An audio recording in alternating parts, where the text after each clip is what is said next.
3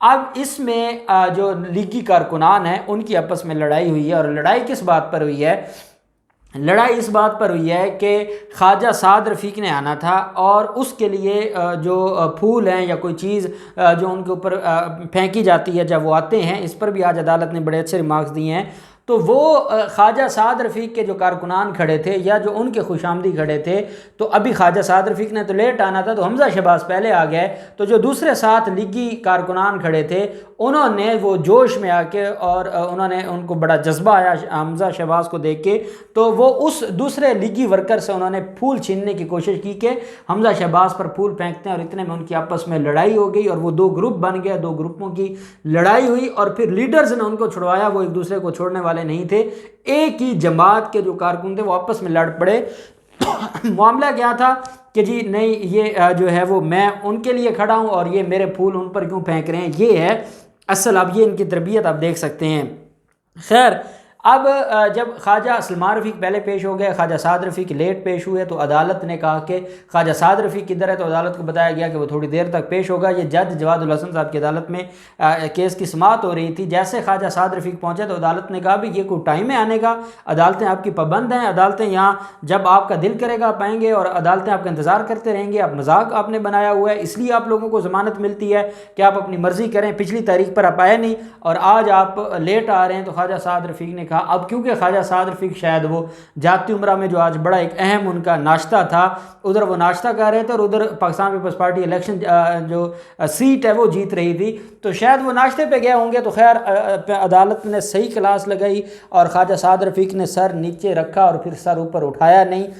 ساتھ نیب کے جو گواہ آئے تو وہ گواہ بیمار تھے، ان کو جو ہے وہ کھانسی بھی تھی، کوئی ایشو تھا، تو عدالت میں جب یہ بات سامنے آئی کہ کہیں اس کو کرونا نہ ہو، تو پھر عدالت نے گواہ کو باہر نکال دیا، اور عدالت نے کہا کہ اس کا ٹیسٹ کروائیں، اگر اس کو کوئی ایشو ہے تو جو باقی گواہان ہیں ان کو پھر 3 اپریل کو پیش کیا جائے، اور خواجہ برادران کے خلاف جو کیس ہے اس کی سماعت 3 اپریل تک ملتوی کر دی۔ پھر ہم آ جاتے ہیں خواجہ آصف۔ آپ کے علم میں ہے کہ خواجہ آصف جیل میں ہیں۔ خواجہ آصف جب جیل میں گئے تھے، اور آپ یہ بھی جانتے ہیں کہ خواجہ آصف کے خلاف نہ صرف خواجہ آصف کی جو سوسائٹی ہے اس کو مسمار کر دیا گیا تھا، خواجہ آصف کے خلاف اینٹی کرپشن کے بھی مقدمے ہیں، اور یہ نیب کا بھی مقدمہ ہے، اور جو ان کے خلاف اقامہ ہولڈر، غیر ملکی اقامہ ہولڈر ہیں، اس پر یہ اسلام آباد ہائی کورٹ سے ڈسکوالیفائی ہوئے تھے، اور پھر بعد میں سپریم کورٹ نے ان کو ریلیف دیا تھا۔ خواجہ آصف جیل میں ہے، اور خواجہ آصف پہلے آنکھوں کا آپریشن کروایا، اس کے بعد مختلف بیماریاں تھیں۔ آج عدالت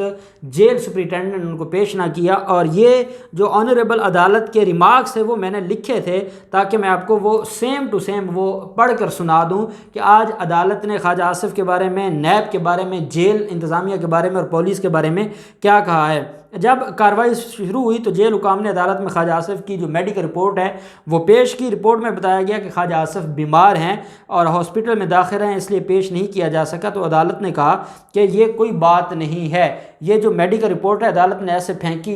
ٹیبل پہ، عدالت نے ان کے منہ پہ دے ماری کہ یہ کون سی میڈیکل رپورٹ ہے، اور عدالت کے الفاظ سے ایک بڑا آدمی ملزم بن گیا ہے تو وہ کرونا کی وجہ سے پیش بھی نہیں ہوگا۔ کیا آپ لوگ یہاں پہ بڑے جو لوگ ہیں یا جو بڑے ملزم ہیں یا جو بڑے مافیاز ہیں، آپ ان کی یہاں پہ ان کو فیسیلیٹیٹ کرنے کے لیے آپ نوکریاں کر رہے ہیں؟ آپ کا مقصد کیا ہے نوکری کرنے کا؟ کیا ایک عام آدمی بیمار ہوتا اور آپ خود ایسے میڈیکل رپورٹس اٹھا کر آپ عدالتوں میں دوڑے آتے کہ جناب نہیں وہ بیمار ہے، وہ عدالتوں میں پیش نہیں ہو سکتا؟ رپورٹ میں لکھا ہے کہ خواجہ آصف کا ٹریٹمنٹ ہونا ہے، اس لیے کرونا سے بچاؤ ضروری ہے، جس پر جج نے یہ بھی ریمارکس دیے کہ جب عدالت حکم کرتی ہے، پولیس عدالت کے باہر حالات کو کنٹرول کرنے سے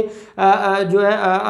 پولیس ناکام رہتی ہے۔ جب عدالت کہتی ہے کہ احاطہ عدالت سے لوگوں کو نکالو، کرونا کی وجہ سے آپ لوگوں کو یہاں سے باہر نکالو، تو تب تو پولیس کچھ کرتی نہیں ہے۔ اور عدالت نے کہا کہ پولیس کا کام کیا یہی رہ گیا ہے کہ ملزمان کی گاڑیوں پر پھول پھینکنا پولیس کا کام رہ گیا؟ یہ الفاظ ہیں جج جواد الحسن کے کہ پولیس کرونا کی وجہ سے عوام کو تو کنٹرول کرتی نہیں ہے، کیا اب پولیس کا یہی کام رہ گیا ہے کہ ملزمان کی گاڑیوں پر پھول پھینکیں؟ اب آپ اندازہ لگائیں جب ایک جج یہ بات کہہ رہا ہے تو اس میں کتنی بڑی صداقت ہوگی کہ وہاں پولیس آج بھی وہ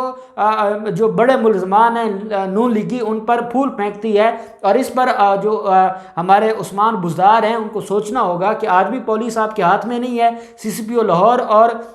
آئی جی انعام غنی کو اس کے اوپر ایکشن لینا ہوگا کہ احتساب عدالت کے سینئر جج ایڈمن جج یہ کہہ رہے ہیں کہ آپ کے جو پولیس والے ہیں وہ ملزمان پر پھول پھینکتے ہیں، اس سے بڑھ کر اور کیا کہا جا سکتا ہے۔ اور عدالت نے کہا اب یہاں ان کی میڈیکل رپورٹس اٹھا کر آ گئے ہیں۔ ساتھ ہی عدالت نے جو ان کا ریفرنس ہے اس پر نیب سے استفسار کیا کہ کب فائل کیا جائے گا ریفرنس، تو تفتیشی افسر نے بتایا جی کہ تیاری جاری ہے۔ عدالت نے اظہار برہمی کرتے ہوئے کہا کہ نیب کو 25 سال لگیں گے، اور عدالتوں نے کہا کہ کیا آپ کے معاملات طے پا گئے ہیں خواجہ آصف کے ساتھ، یہ الفاظ تھے آنریبل جج کے۔ عدالت نے کہا لگتا ہے آپ کے معاملات طے پا گئے ہیں، اور جب تک اس کی ضمانت منظور نہیں ہو جاتی تب تک آپ ریفرنس ہی نہیں فائل کریں گے۔ عدالت نے کہا آپ ہمیں یہاں ذلیل کرتے ہیں، آپ ہمارا یہاں تماشا بنواتے ہیں، کام آپ نہیں کرتے،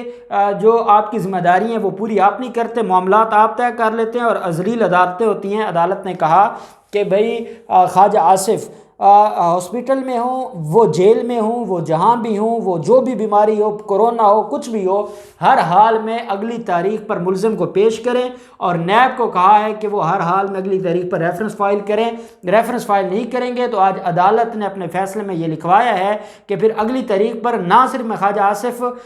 کی ضمانت منسوخی کا حکم جاری کروں گا جو اس کے مچلکے جمع ہیں، وہ میں جو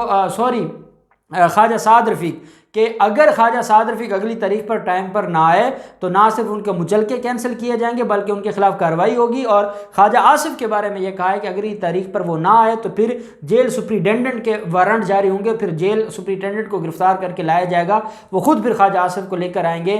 بڑی ہی آج عدالت کے اندر عدالت کے جج نے بڑا ہی غصہ کیا، بڑی برہمی کا اظہار کیا، اور میں سمجھتا ہوں کہ اگر ہمارے آنریبل ججز ایسے ریئیکٹ کرنے لگ جائیں تو پولیس کی یا نیب والوں کی کیا مجال کہ وہ کیسز کو خراب کریں۔ امید کرتے ہیں کہ جو کچھ آج ہوا ہے تو اس کے بعد پولیس والے بھی اگلی تاریخ پر جیل حکام بھی پیش کریں گے خواجہ آصف کو، اور نیب بھی اب ریفرنس تیار کر کے عدالت میں پیش کرے گا، اور معاملات